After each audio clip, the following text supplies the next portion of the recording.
Again, if you don't know who I am, my name is Seth, and I'm the pastor here at Wellspring. I'm really looking forward to this morning. I've been looking forward to each morning, actually, in this sermon series in particular, because it's just been, unrooting so much stuff in myself, in community, in great conversation. So I'm excited to see what God does even this morning. I was looking at my notes again this morning, and this one is labeled like the battle of distraction, final. Like I usually do the one that's labeled final is the one that I'm going to preach from, those notes. And I just kept going back, or God kept revealing these different things, and I had to keep editing because I just believe that today in particular on this message is something that just resonates across the board with so many of us, whether we're fully realizing it or not. And it's just my heart that we allow that to soak in a different way on what God might be saying to us in particular this morning. So as we jump into the Word, would you just pray with me for a moment? Father, it is good to be in your presence. And we are here just saying to the best we can, we are turning our ears and our hearts to you right now. And we believe that you have a vision for our life that is even greater than our own, or we're at least willing to test you in that, to question in that, to step forward into that in some way, God. And we say, if you have something for us this morning, would you speak?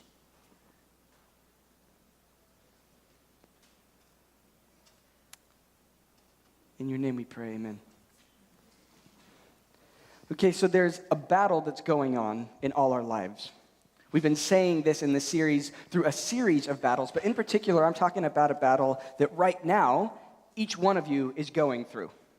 Each one of you right now is in the midst of this battle, just being here at church, attempting here to be in a place of worship, where you're wanting to cry out and share things of your heart to God, where you're sitting here and you're wanting to listen to a talk, listen to a sermon and dive into the Word and hear from God, hopefully something that He has for you in your life. A battle that you face each morning and carries throughout your day. And that is this battle of distraction. I love it. We're in it together already. But this distraction battle is kind of like this incessant push and pull. It's a battle that I actually think embodies on a lot of levels that push and pull of spiritual warfare that takes place in our life. It's a war that's centered around our affections. There's a battle going on for the affections of our hearts and our attentions. But I don't think we often look at this battle like this insidious battle pulling us away from the full freedom that we could find in Christ, though I think it is. I think most of us just think about distraction as, well, it's distraction. We all have it. There are distractions in life. Life is full of them. So what's the big deal? But I would argue that losing this battle of distraction, you can find yourself in a place where you're living your life for all the wrong things, or perhaps living your life for nothing at all, even if that's not your intention. So from small things to huge things. So, for example, we all carved out 90 minutes this morning because on some level there was a piece of us that wanted to come to church and focus our attentions on some level to worship, whether it's out of obligation or seeking or a heartfelt place of love. And I do think that's the honest cry of our hearts. And yet how many of us, even in the next 45 minutes that we have with each other, will be tempted on some level to check our cell phones, perhaps multiple times? And yet I would argue most of us would not say that we value a sports score or some notification of a text message or something more than being in the presence of God. Just like most of us would never say that we value something from Twitter or an email over a spouse or one of our friends or one of our kids. Yet time and again, we find ourselves pulled away to those things when our kids or our spouse or one of our friends is sitting right in front of us across the dinner table or on a couch. See, the battle of distraction comes into our lives without even noticing it. But when it does, it can whisk us away from our first love. And it does it with a craftiness and a skill that is just mind-blowing. C.S. Lewis's famous work called The Screwtape Letters, there's a very poignant moment in there where Screwtape, who's a senior demon basically, is coaching a younger demon on how he can keep a new Christian in a pattern of constantly sliding away from his faith. This is what he says. But do remember, the only thing that matters is the extent to which you separate the man from the enemy. The enemy in this case, the demon is saying, is from God. It does not matter how small the sins are, provided that their cumulative effect is to edge the man away from the light and out into the nothing. Murder is no better than cards, if cards can do the trick. Indeed, the safest road to hell is the gradual one. See, there's a constant battle going on in our world for our attention. We're constantly being asked, we're being coerced, even seduced to giving our attention to something at all times. And I find that the outcome of this battle often plays out in two directions. So the first direction, when you are kind of living a life in the midst of this distraction, is it leads you down to a pathway of living a frantic life because you're overcrowded, you're busy, you're exhausted, and that leads to a life of burnout. Or it can lead you to living a flippant lifestyle, driven by your whims and your desires in the moment. You fall prey to the schemes of advertisements and entertainers. Living a life of distraction will lead you to an empty life, a life without purpose, a life without direction, essentially a stagnant spiritual life.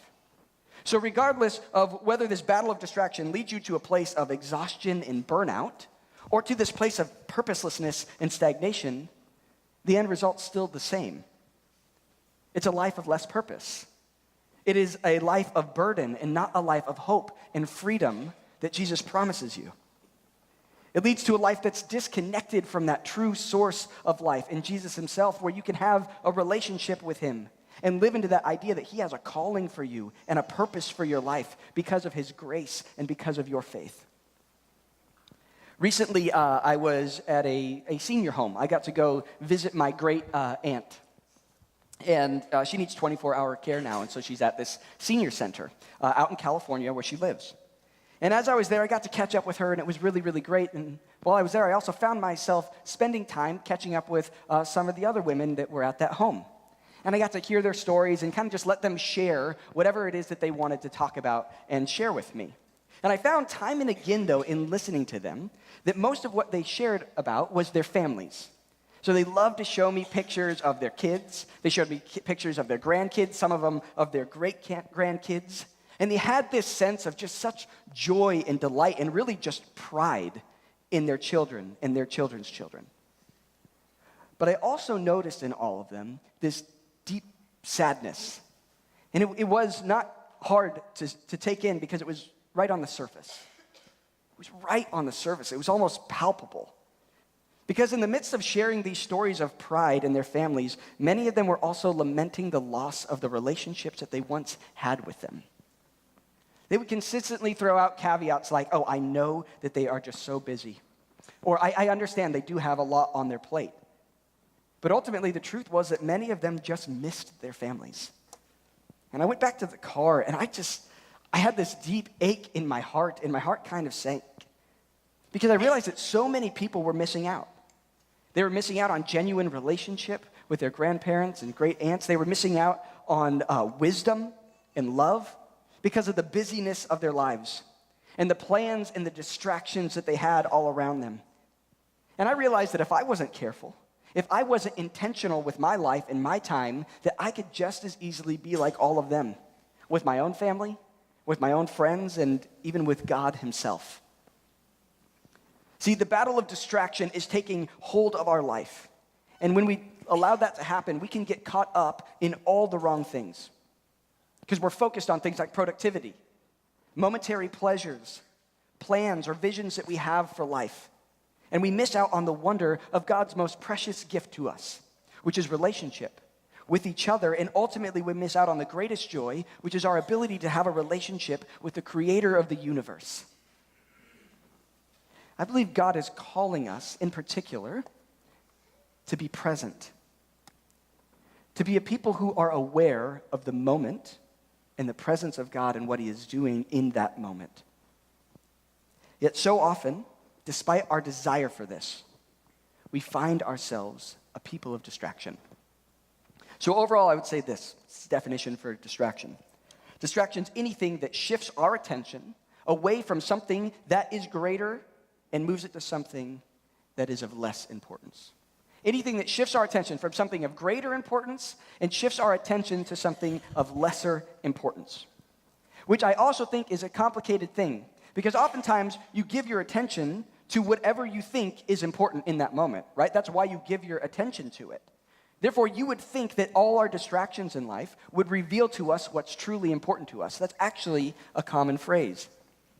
Yet I find that more often than not, at any given moment, what's taking my attention, perhaps what's taking your attention, by my own admission, is not something that's super important to me, and yet I'm giving myself to it all the same. A cell phone, a job, some source of entertainment. Tim Wu in the New York Times said this: "We must reflect that when we reach the end of our days, our life experience will equal what we have paid attention to, whether by choice or default. We are at risk, without quite fully realizing it, of living lives that are less our own than we imagine." It's so hard to be present in our lives, right? And I'd like to offer a few cultural and scriptural examples that I think will help us get at the root of this battle of distraction in our life. And I believe there are three primary reasons that we find ourselves losing this battle of distraction. First is just the stresses and busyness of life. Then it's the failures of the past and doubts in the present. And ultimately, it's just the pleasure and the flow of the world. So first, the stresses and busyness of life. We're all going to resonate with this one pretty easily. See, according to many researchers, and a lot of polls out there actually, there is a growing poverty that is taking place in America. But this poverty is actually not centered on wealth. This poverty is not centered on food. It's actually not limited to location or even vocation. It's not limited to social class or race. From day laborers to the highest leaders and thinkers in MIT right now, there's an ever-increasing poverty being labeled as time scarcity. As recorded in Forbes recently, this time scarcity that is plaguing Americans is being directly connected to a reduced well-being. It diminishes happiness in individuals, and it's resulting in worse health, higher rates of obesity, increased levels of anxiety and insomnia. I mean, we all know this well, do we not? We live in New York. Many of us have extended work hours, long train rides, children's school and care that spread out all over the city.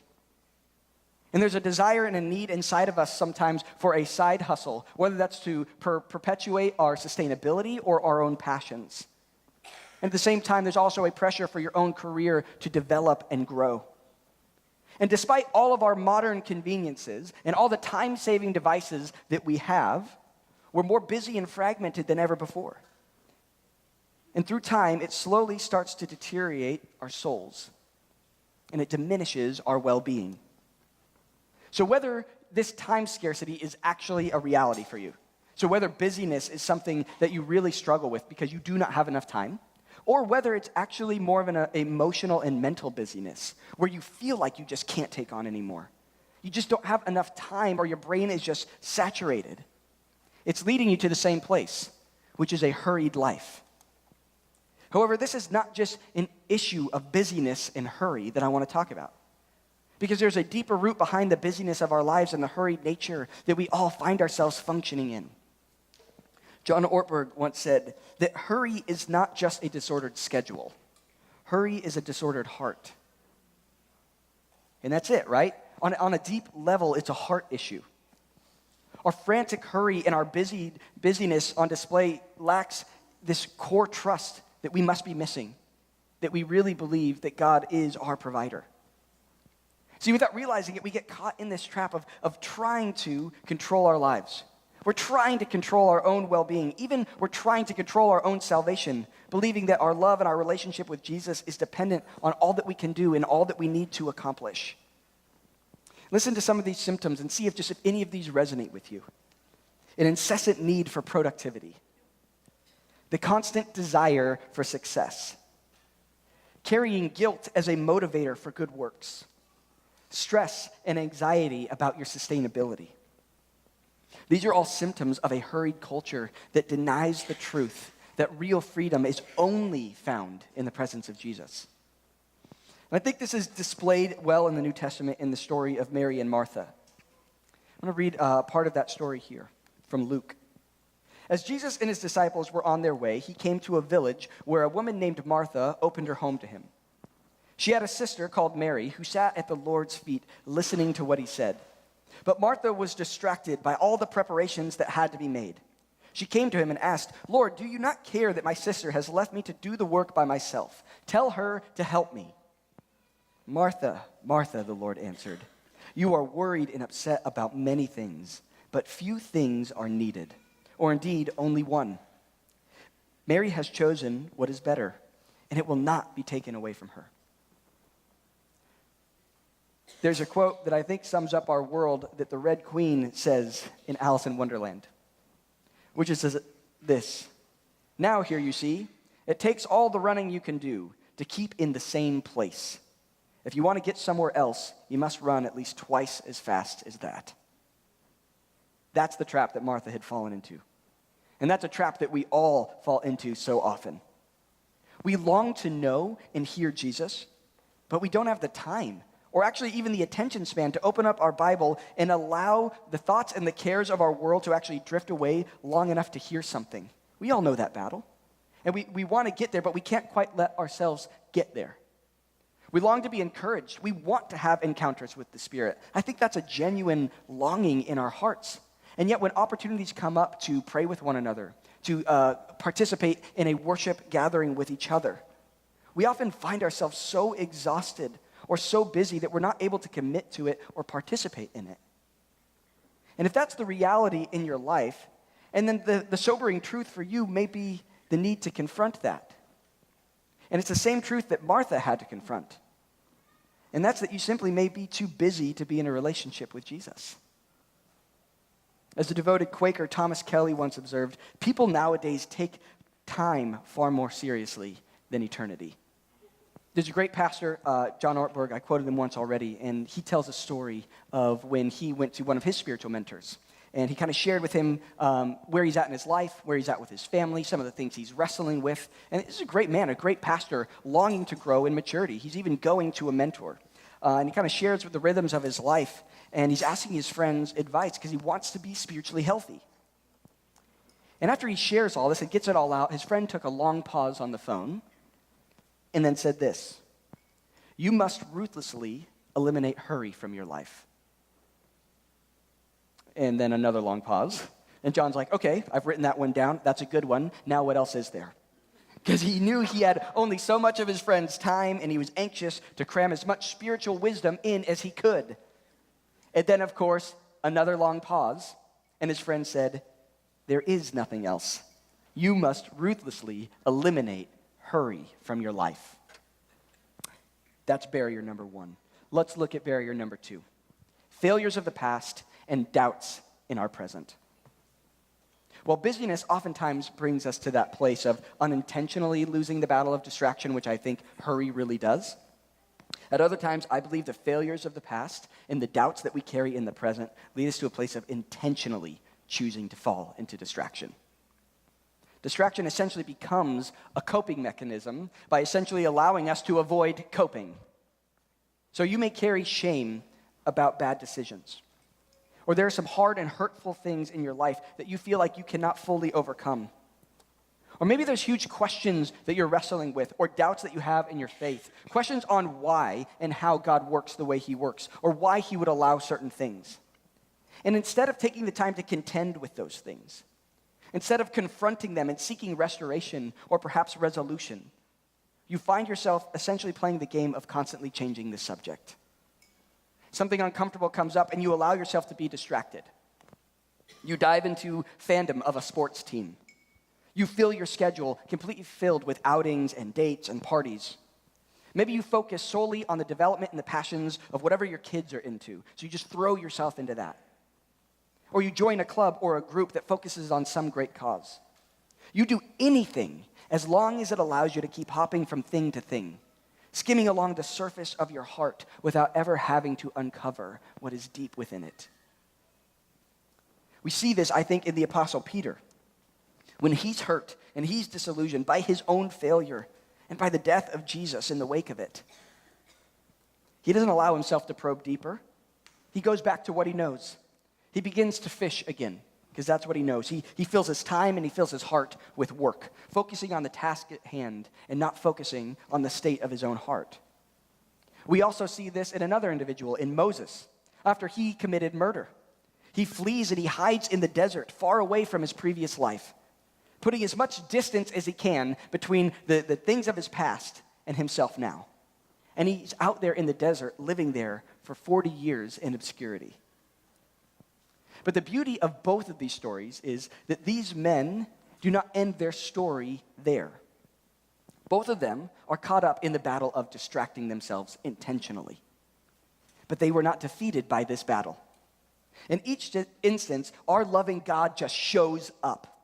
And all that these men had to do to break from this tyranny of distraction in their life was take notice and move once again toward the direction of their Savior.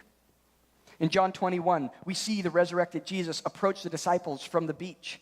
And it says, as soon as Simon Peter heard him say, "It is the Lord," he wrapped out his outer garment that he had taken off, and he jumps into the water after him. Peter sees the Lord, and he takes off. And in doing so, he finds great restoration. And he finds forgiveness and healing that is greater than he ever could have imagined. And additionally, he receives an amazing call and purpose for his life.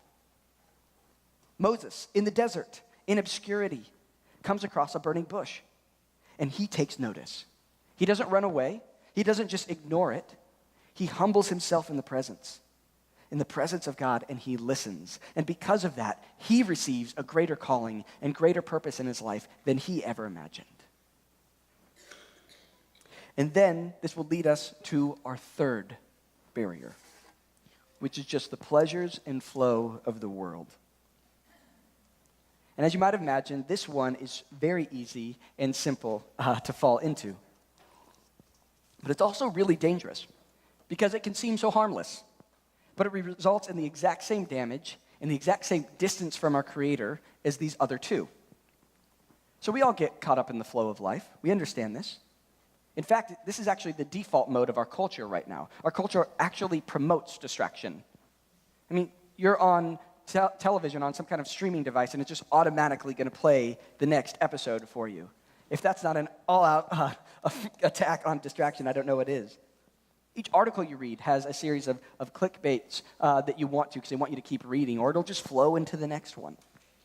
There are endless opportunities that you can have to grow and develop Project Self.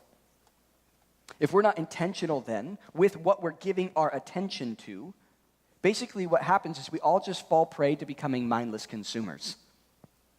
And when this happens, not only does it lead you to a place of minimizing the potential work and power of God in your life, which is heartbreaking in and of itself, but it leads you to a place of sacrificing the blessing of God for things you don't even really care about. I mean, think of this. What was the last thing that you really leveraged for financially? Something that you made a stretch for because you believed in it. Did that thing have kingdom value? What was the last thing that you really leveraged for with your time? You sacrificed your time. You made a point of setting a schedule, worked something out because you wanted to value it. Or you sacrificed something in order to be somewhere else. Did that thing have kingdom value? When was the last time you sat down and took an inventory of the gifts that God had given you, and the talents that you have, and the time that you have, and asked yourself the question, how am I using these for God's greater purposes? See, we often give ourselves over to these things that even in our own admission are not ultimate things in our life. Now, I want to look at this account of the person of Esau in a moment, in Genesis 25. See, Esau and Jacob were brothers. They were sons of Isaac. Esau was the firstborn, so in that culture, in that time, he was the rightful one to receive the blessing from his father, the birthright, the inheritance, and also the spiritual blessing. However, Esau was a guy that was falling into this third category. He was content with just going with the flow of life. He was content with just living his life flippantly. And he fell prey to the plans and schemes of his brother who had his eye on that birthright. We'll pick up in that story in Genesis 25. The boys grew up, and Esau became a skillful hunter, a man of the open country, while Jacob was content to stay at home among the tents. Isaac, who had a taste for wild game, loved Esau, but Rebekah, mom, loved Jacob. Once, when Jacob was cooking some stew, Esau came in from the open country, famished. He said to Jacob, his brother, he's like, "Quick, let me have some of that red stew. I'm famished." That's why he's also called Edom, which basically means red. And Jacob replied, "First, sell me your birthright." So, look, I'm about to die, Esau said. What good is the birthright to me? But Jacob said, swear to me first. So he swore an oath to him, selling his birthright to Jacob. Then Jacob gave Esau some bread and some lentil stew. He ate and drank and then got up and left. So Esau despised his birthright. That last sentence doesn't quite ring what I think it fully says. When he says he despised his birthright, basically just means he shrugged it off. He shrugged off his rights as the firstborn. He didn't really value it. Notice it says at the end that he ate and drank and rose up and went on his way. He didn't even give it second thought. He did whatever he was in the mood for in that moment. What felt nice, what felt pleasing in that moment. He didn't give it a thought to the bigger implications in the greater story that he was a part of. And it wouldn't be until much later in his life that he would come to regret his flippant choices. And then he realized that his impulsive decisions had lasting consequences. In Hebrews 12, we read, afterward, as you know, when he wanted to inherit this blessing, he was rejected. Even though he sought the blessing with tears, he could not change what he had done. See, Esau's an example of sacrificing spiritual heritage for the sake of immediate gratification. How often do we long for the gifts of God, yet we make choices to live within our own will and trust in our own decisions instead of God's desires for our life? Maybe some of you know someone like this, like Esau, someone whose life has been derailed, who carries around some weight of regret. Maybe regret due to past decisions that were simply made out of foolishness, decisions that were less about rebellion and really just more about carelessness. They sold their inheritance for a cup of soup. God's offering them the kingdom, but instead they cast it off for a momentary pleasure because they're either too busy, focusing on the next job, focusing on the next vacation, or their next relationship, or perhaps really they're just too ambivalent, not willing to take the time to seek after what God has for them, to do the work of getting in his presence and making choices around forming their lives around the good promises of God. I remember playing at the beach when I was a kid, and I had first learned to boogie board.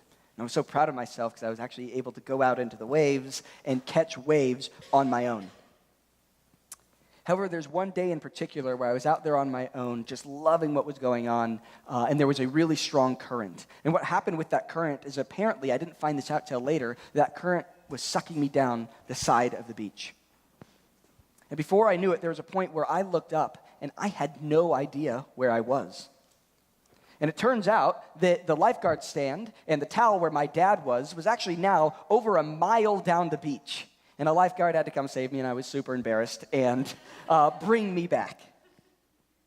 But see what had happened, I had allowed that current and that riptide to suck me down the beach.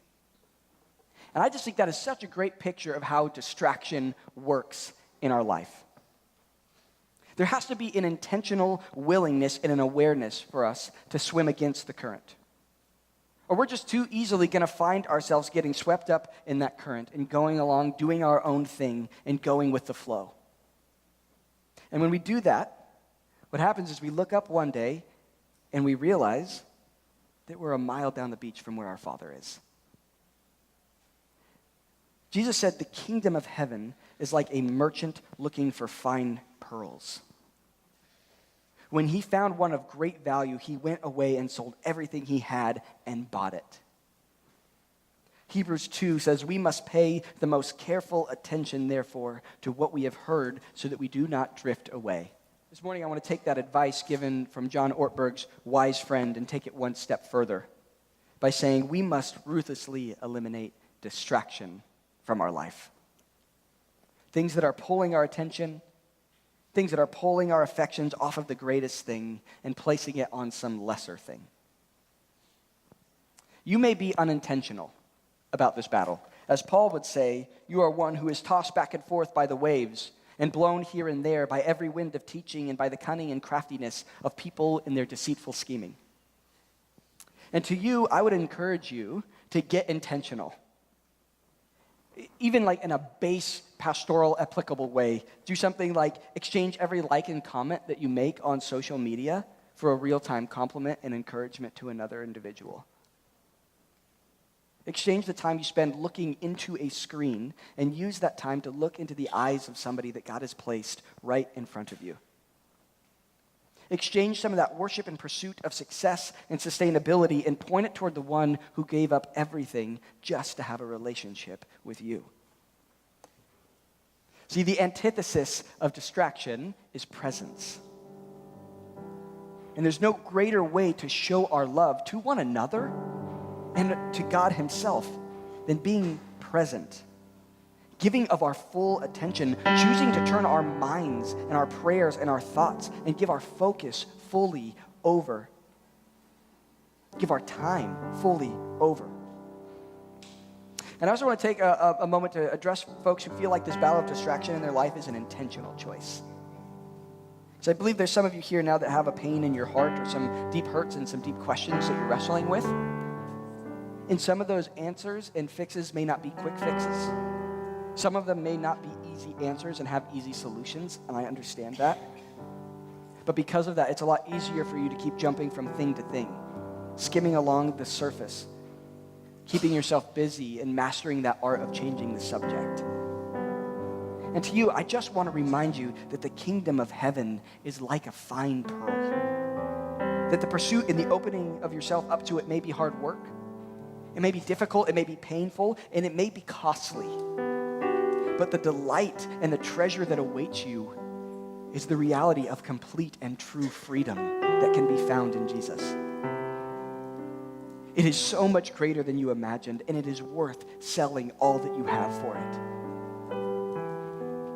And then lastly, I want to address all of us that are in the middle. Caught in the middle, just living that hurried life. Torn between the needs of the immediate and our desires for the future. The burdens of life and work and our busyness and our pursuit are all running our life, and we find ourselves leveraging for things that are less than. You find yourself in a place where you're taking inventory of your time. You're taking inventory of your finances, if you really did that right now. Taking inventory of what you're even giving your mental focus to. And if you look at that in an authentic way, you're going to see that those are pointing to things that are not Jesus. They are saying, wow, if that is where your attention, your heart, your life, your time, your treasure, your talent is all pointing, that's not pointing toward Jesus. And so whether that's intentional or unintentional, based on the actions of your life, you're finding yourself too busy to have a relationship with Jesus, which, when you're honest, in those moments, is what you're longing for. That's why I think this battle is so insidious, because it almost plays against the own longings and desires of our own heart. See, the truth is, most of us aren't going to be overtly tempted to deny our faith completely. Most of us are not going to be overtly tempted and coerced into having to renounce our faith. The truth is that so many of us are just going to become distracted, so busy and so preoccupied that we just settle for a mediocre version of it. We live a life that's a mile wide and an inch deep. See, the enemy comes to steal and to kill and to destroy. But Jesus says to each one of us, he says, look to me, because I have come that you may have life and have life to the full. Would you pray with me as we enter more into God's presence? Jesus, we come before you this morning as admitted imperfect children. God, but we come before you this morning as children of hope. God, I ask that you would take our small offerings, our hearts, God, and all that we have, and would you bless them this morning? Because I believe there is a deep longing in this place to become a people of your presence. God, right now we confess the areas of our lives that we have found ourselves giving our hearts to, giving our time to and our money to, and really just giving our energy and life to, God. And I ask that you would just rush in and give us a different vision.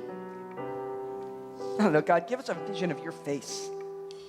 Give us a vision for life in fullness, a life that you have designed for us. Holy Spirit, I ask that you would come right now and fan the flame of faith in each soul here this morning.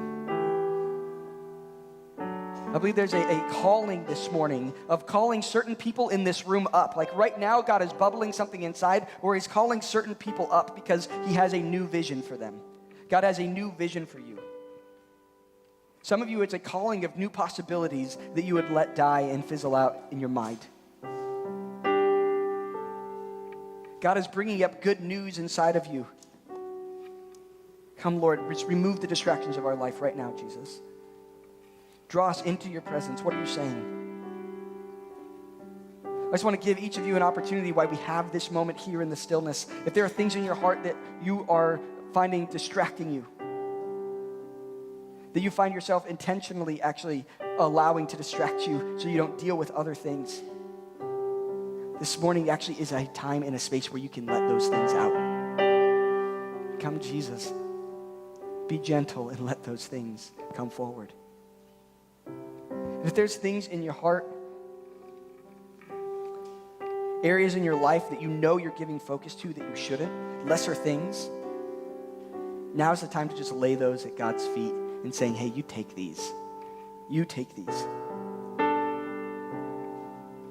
And some of you, I'm just praying, God, so many people in this church are faithful and they're hungry and they're driving, but they're grinding, God. They're grinding with their head down, and they've maybe been doing it for a while, and they haven't had that chance to look up and see where their dad is. And if that's you this morning, if you need a moment to just look up and check in and just be like, oh, yep, he's there. Or, oh my gosh, am I a mile away? God, would you come and meet us? Would you come and snatch us out of the current? Would you come and show your face to us and speak to us and walk with us? We are thankful that we can be fully in your presence, fully honest and open here, God, sitting in an auditorium in New York City. Thank you, Jesus.